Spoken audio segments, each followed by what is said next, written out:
개헌 이야기도 나왔습니다.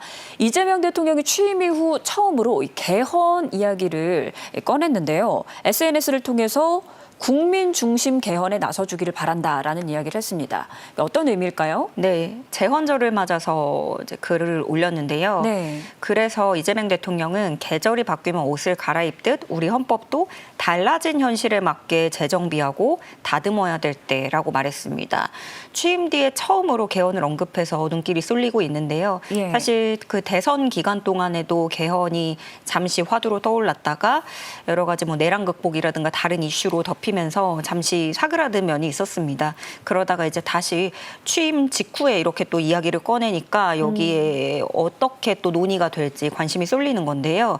이재명 대통령은 새 헌법에 대해서 정의로운 미래로 나아가는 선언이어야 된다라면서 국민의 대표인 국회가 국민 중심 개헌에 나서주길 바란다고 밝혔습니다. 예. 이 개헌 시기라든가 어떤 절차의 구체화는 아직까지는 나온 건 없고 아무래도 수기 과정이 좀 더 필요하겠죠. 뭐 네. 여론도 그렇고 국회의 의견, 국민들의 여론들을 고려를 해서 앞으로 점차 이야기를 좀 발전시켜 나갈 것으로 보이는데요. 네, 단계적인 개헌인 거죠? 네, 그렇습니다.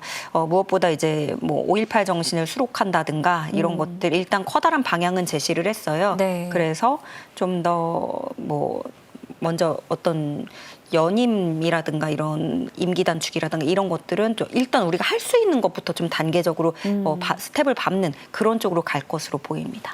네, 또 재헌절을 공휴일로 지정하는 방안을 검토하면 좋겠다 이런 이야기도 나왔습니다. 공휴일로 바뀐다니까 반가워하는 네. 국민들이 많으실 것 같아요. 안 그래도 어제까지도 이제 그 희망을 가지고 그 뉴스 많이들 보시더라고요.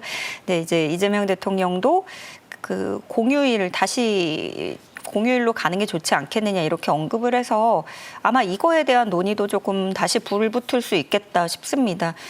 공휴일로 지정을 해야 된다라는 이유에 대해서 이재명 대통령은 이렇게 설명을 했는데요. 네. 지난해 12월 3일 군사 쿠데타 사태를 겪는 도중에 우리 국민은 그야말로 헌법이 정한 주권자로서의 역할과 책임을 다해서 민주헌정 질서를 회복했다는 겁니다. 네. 재헌절이라는 게 어떤 헌법 정신과 헌법 가치를 강조하는 그런 날이잖아요. 예. 그런데 우리가 이제 요즘에 점차 그 의미가 좀 퇴색되고 그 의미를 잊고 사는 건 아닌지 그런 부분에 대해서 얘기를 한 것 같고요. 그래서 재헌절을 공휴일로 지정을 해서 국민이 국가의 주인이라는 헌법 정신, 국민 주권 정신을 되돌아보는 좋은 계기로 만들면 좋지 않을까 하면서 의중을 밝히기도 했습니다.